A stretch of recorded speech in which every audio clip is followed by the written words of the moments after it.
এত বড় মজলিস, এত বড় মজমা জীবনে পাওয়া যাবে কিনা? এই জামাত ইজতেমা, বিশ্ব ইজতেমা, যেখানে কোটি কোটি কোটি মানুষের সমাগম, কত বড় বড় আল্লাহর ওলিরা রয়েছে, কত বড় বড় বুজুর্গরা ওই ইজতেমায় রয়েছে। ও মুসলমান গো, আল্লাহ যদি তাদের নসিবে যদি দোয়াটা কবুল হয়ে যায়, মুসলমান দরদি ও আল্লাহর গোলামেরা ভালো করে শুনবেন। জীবনে বহু জায়গায় ঘুরেছেন, ফিরিয়েছেন, এদিকে সেদিকে গিয়েছেন।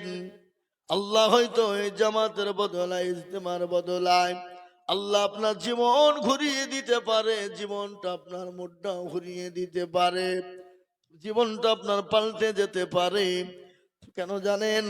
এত লোক এত লোক এত লোক জীবনও কোনোদিন দেখতে পাবেন কিনা জানা নাই, নসিবে জুটবে কিনা জানা নাই। ইনশাল্লাহ আমরা যাওয়ার চেষ্টা করব। আজকে শুরু হলো, ইনশাল্লাহ আগামী সোমবার পর্যন্ত চলবে, দোয়া হবে বাবা। আল্লাহু আকবার। এটা আমি জানি, আমি বলছি যেখানে কয়েক কোটির মানুষের সমাগম হবে দোয়ার দিন। এখনই তো শুনলাম জায়গা হচ্ছে না। আল্লাহু আকবার। তারপরও মুসলমান ছুটতেছে।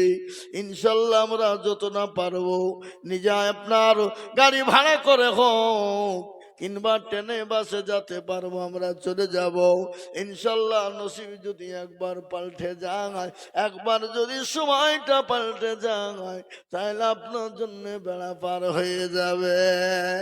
লক্ষ নয় কোটি কোটি মানুষের সামনে কাঁধটা তুলে দোয়া করব। আল্লাহ কারো সেলাই হয়তো কাকে কবুল করে নিতে পারে। ইনশাল্লাহ আল্লাহ আমাদেরকে কবুল করে নিতে পারে। আজকে সারা পশ্চিম বাংলা না হয়, ওটা ভারতবর্ষের মুসলমানরা আজকে তাকিয়ে আছে দোয়ার জন্যে।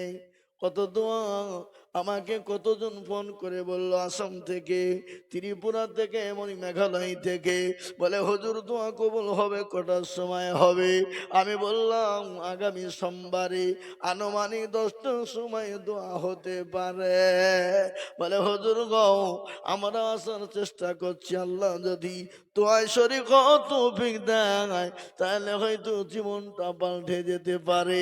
আর নাইলে আমরা লক্ষ্য আছি, যখন দোয়া শুরু হবে আমরা এখান থেকেও দোয়া করতে পারবো।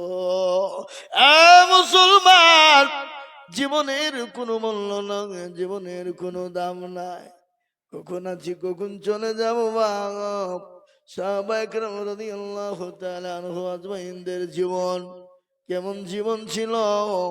তারা রাসূলুল্লাহ সাল্লাল্লাহু আলাইহি ওয়াসাল্লামকে, নবীজির পিছনে তারা নামাজ পড়তেন, সাহাবারা নামাজ পড়তেন এবং নবীকে মহব্বত, এত মহব্বত করতেন। হযরতে বিলালের একটা কথা মনে হয়ে গেল, যে বিলাল নবীর প্রেমিক।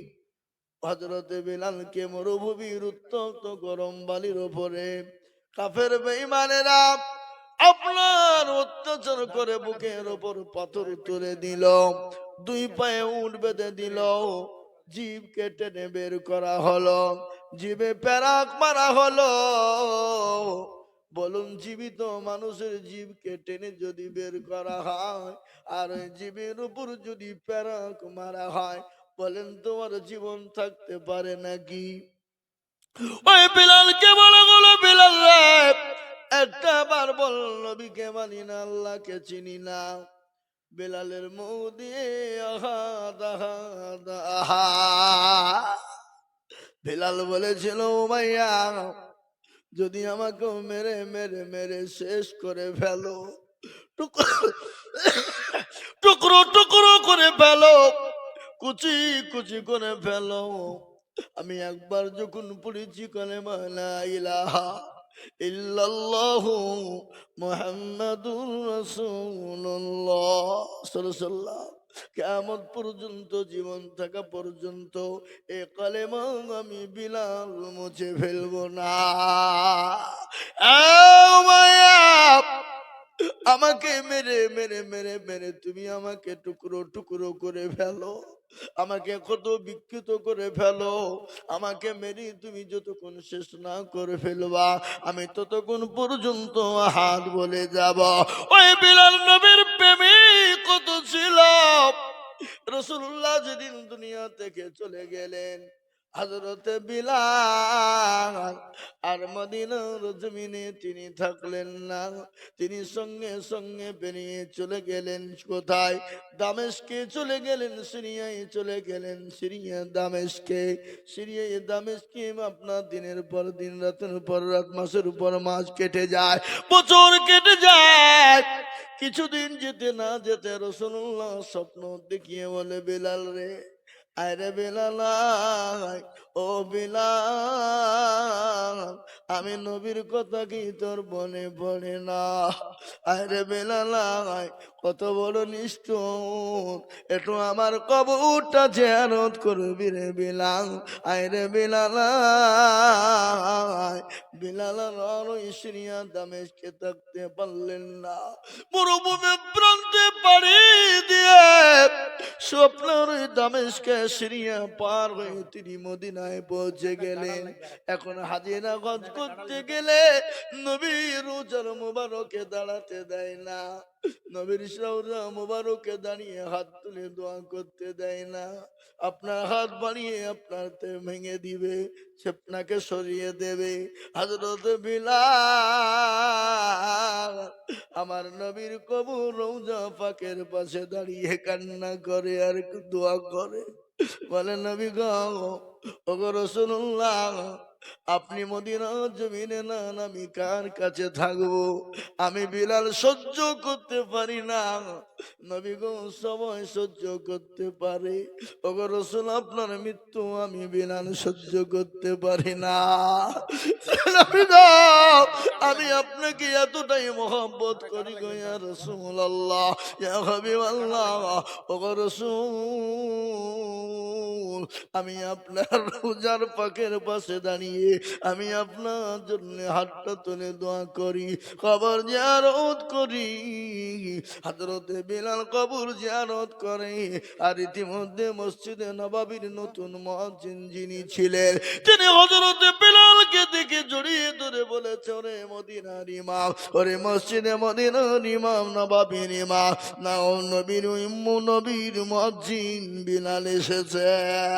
চিৎকার দিয়ে উঠলেন, মদিনার সমস্ত মানুষ সমাগম পড়ে গেল, বিলাল এসেছে, বিলাল এসেছে। হযরতে সাহাবায়ে কেরামরা চলে এলেন, হযরতে আবু বকর এলেন, হযরতে আলী, হযরতে ওসমান, হযরতে ওমর, সমস্ত সাহাবারা মদিনার মসজিদে জমা হয়ে গেলেন। হযরতে বিলালকে বলা হলো, বিলাল রে, আজান দাও, আজান দাও। বিলাল বলে, আজান দিব না। বলে, ও বিলাল, আজান দাও। বলে, দিব না। বলে, আমি বিলাল আজান যদি দিই, তোমরা বলো আমি বিলাল আজান দিলে যেমন নবী আমার আসতেন, আমি এখন যদি বিলাল আজান দিই, বলো আমার নবী আসবে কিনা একবার বলো। সবার বলেন, ও বিলাল, তোমরা রাসূলকে ভালোবাসো তুমি, আমরা কি নবীকে ভালোবাসি না? বিলাল বলে, ও সাহাবারা, তোমাদের ভালোবাসাটা হলো ভিন্ন, আর আমি বিলালের ভালোবাসা হলো ভিন্ন। পৃথিবীতে ভুরি ভুরি মজমা মজলিস হয় বাবা, কিন্তু কেউ কোনোদিন গ্যারেন্টি দিয়ে বলেননি যে মজলিসে বসলে গুনাহ মাফ হবে। কিন্তু রাসূলুল্লাহর কথা সত্য না মিথ্যা? কতটা? 100%। কেউ যদি কিঞ্চিত পরিমাণ সন্দেহ করে, সে মুসলমান থাকতে পারে না, তাকে ডবল করে কলমা পড়ে মুসলমান হতে হবে। ঠিক না বেটি, জোরে বলুন। তাহলে রাসূলুল্লাহ সাল্লাল্লাহু আলাইহি ওয়াসাল্লাম বলে গেলেন, কেউ যদি এই মজলিসে বসে যায় তো আল্লাহ তার পেছনের তামাম জিন্দেগির গুনাহগুলোকে ক্ষমা করে দেয়। একজন সাহাবা রাসূলুল্লাহ সাল্লাল্লাহু আলাইহি ওয়াসাল্লামকে বললেন, ইয়া রাসূলুল্লাহ, ও আল্লাহর হাবিব, ওয়াইন জানা ওয়াইন শারাকা। রাসূলুল্লাহ বললেন, ওয়াইন জানা ওয়াইন শারাকা। বলে, ইয়া রাসূলুল্লাহ, ওয়াইন জানা ওয়াইন শারাকা, রাসূলুল্লাহ বললেন, আবু জার, যে আল্লাহ মাফ করবে তো তোমার এত সন্দেহ কেন? তুমি জানো না যে জামানায় দোয়া কবুল হয় নাই, দোয়া মঞ্জুর হয় নাই? সেই সময় আল্লাহর নবী মুসা নবী আলাইহিস সালামের কাছে তিনজন ব্যক্তি গিয়ে বলেছিলেন, ও আল্লাহর নবী মুসা, আপনি তো নবী, তো একটু আল্লাহকে বলেন না যদি দোয়াটা কবুল হয়ে যায়। হবে? কবে হবে? কবে? বলে অমুক দিন অমুক সময়। ঠিক আছে। হাজার মুসল্লি জমা, মুসা নবী আলাইহিস সালাম তিনি হলেন ইমাম। মুসল্লিরা পেছনে নামাজ পড়ছে। বাবা, যত নামাজ পড়ে দোয়া করে তত রোদের টেম্পার বাড়ে। লোকে মনে মনে করছে কোন বিপদ হইল রে, বাড়িতে ছিলাম ভালোই ছিলাম, এই তো মুসার পাল্লাই পড়িয়ে কলেজে মঞ্জুরি দেবে। এ বাবা, এ মদনপুরের লোক, শুক্রবারের দিন জুম্মার নামাজ পড়তে এসছেন অনেকেই। আর কারো যদি নামাজ পড়ে ইসলামপুরে তাড়াতাড়ি কাজ থাকে, আর মৌলবি যদি বড় করিয়ে কেরাত ধরে তো পেছন দিকেও খালি করবে না, করবে না? কথা বলেন, করছে কি রে, করছে কি রে? ও তো বলতে পারছে না যে মৌলবি তোমার হোস নাই, আমি নামাজ পড়ি ইসলামপুর যাবো, তুমি বড় কেরাত ধরে তো তার মানে কি গো বলে নাকি? হ্যাঁ, পেছন দিকে মানে কি ছোট করো, আমি ইসলামপুর যাবো। তো মুসা আলাইহিস সালাম যত দোয়া করে তত রোদ বাড়ের পেছন দিকে মানুষ বলছে কি হইলো, কি হইলো, কি হবে, এ তো শেষ হয়ে যাবো। বাড়িতে ছিলাম, দোয়া শেষ করে দিয়ে মুসা আলাইহিস সালাম আল্লাহকে বলছে, আল্লাহ যত দোয়া করি তত রোদ বাড়ে, তার মানে আল্লাহ বলে, এই মুসা, বলে কি হলো? ইন্নী আলামু মা লা তা'লাম। মুসা রে, আমি যেটা জানি সেটা তো জানি। বলেন না জানিনি তো? বলে না, শোন, আমি কেন দোয়া কবুল করি নাই? বলে কেন? বলে এই মজলিসের ভিতরে এমন একজন মানুষ রে মুসা, এসে বসেছে পবিত্র মজলিসে, অপবিত্র অবস্থায় বসেছে। মুসা শোন, আমি কেন দোয়া কবুল করি নাই? বলে কেন? যতক্ষণ পর্যন্ত ওই মানুষটা মজলিস থেকে না বেরোবে, আমি আল্লাহ ততক্ষণ পর্যন্ত দোয়া কবুল করব না। কবুল তো করবই না, আর গজবটা আমার তাড়াতাড়ি যাবে। বুঝলেন, একে দোয়া কবুল হয় না, আবার এর ভিতরে এই কাজ।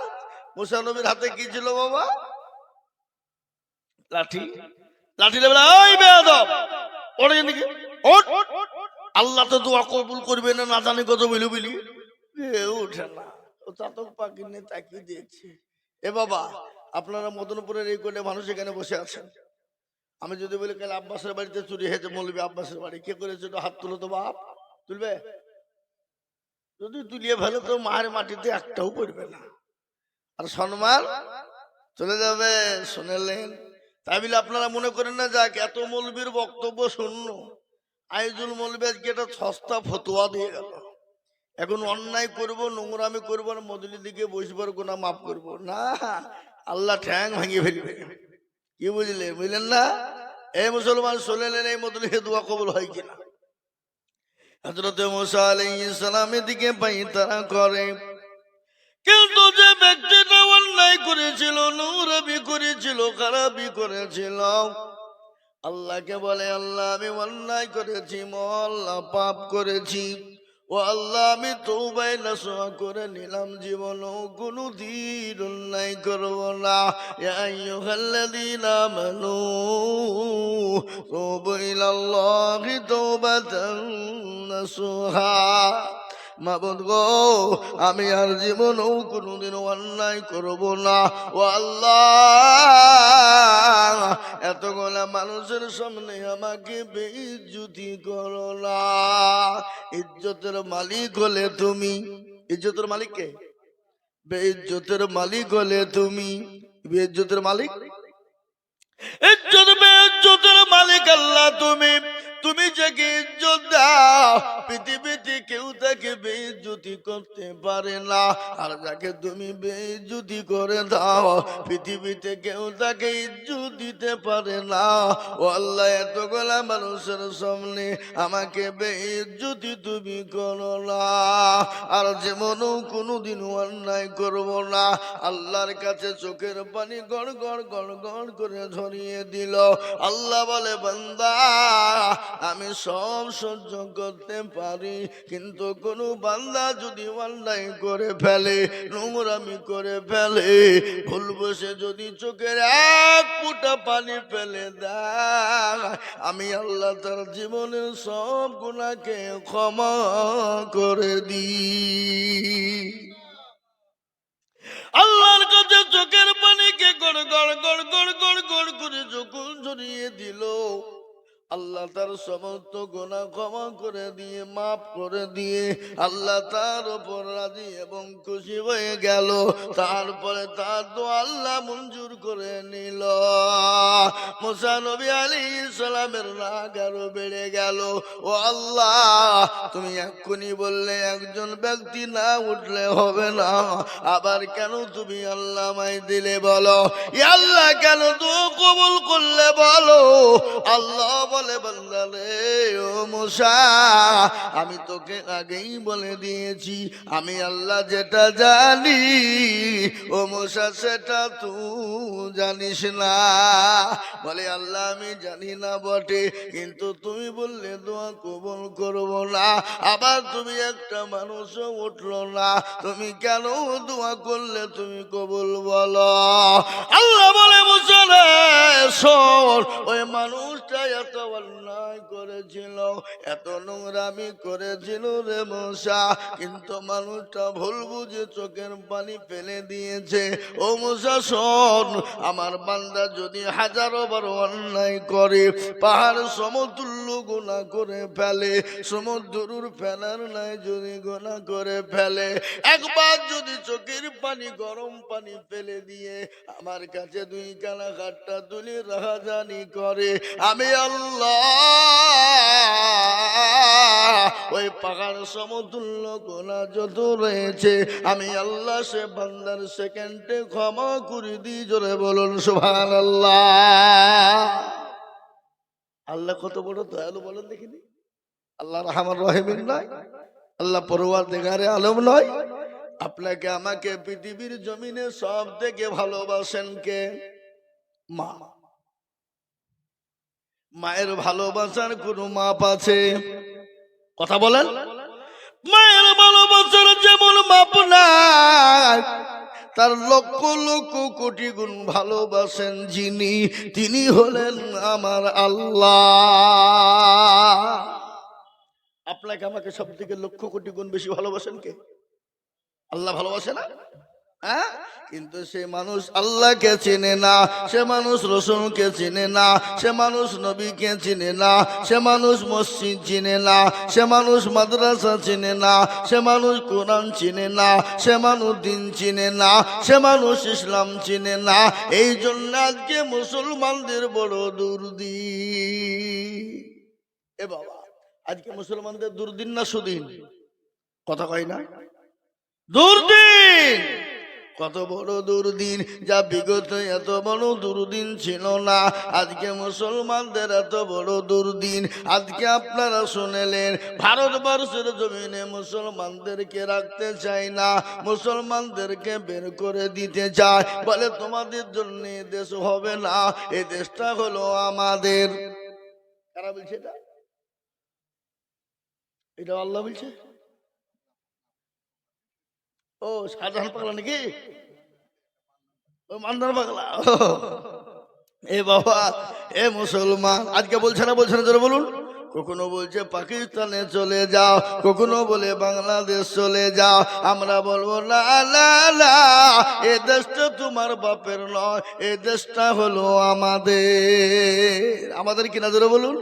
এটা হলো আপনার হিন্দু, মুসলমান, শিখ, ঈসাই, সবরা আমরা ভাই ভাই। কিন্তু যারা বলছে চলে যাও, আমরা বলবো তোমরাই চলে যাও। ঠিক না বেটি? জোরে বলুন। এটা ক্ষুদিরামের দেশ, এটা নেতাজি সুভাষচন্দ্র বসুর দেশ, এটা কবি নজরুলের দেশ, এটা রবীন্দ্রনাথ ঠাকুরের দেশ, এটা হলো মাওলানা আবুল কালাম আজাদের দেশ, এটা হলো এপিজে আবুল কালাম আজাদের দেশ। কি বলছেন আপনারা বলুন? অত সহজ আমাদেরকে তাড়িয়ে দেবে? এই দেশটা কারো বাপের দেশ নয় বাবা। আজকে একটা কথা আপনাদেরকে শোনায়, আজকে মুসলমানদেরকে তাড়ার জন্য বিভিন্ন রকম বিভিন্ন কায়দা করে আজকে তারা যেদিকেই যাচ্ছে সেদিকে হেরে যাচ্ছে, হচ্ছে না বলুন? হারে নাই? এনআরসি এমপিআর করতে গেল, মুখ চুপা খেয়ে নিল, এবার মুসলমানদের কলিজাতে ঘা দিল। মুসলমানদের কলিজাতে হাত দিল মানে কি করলো?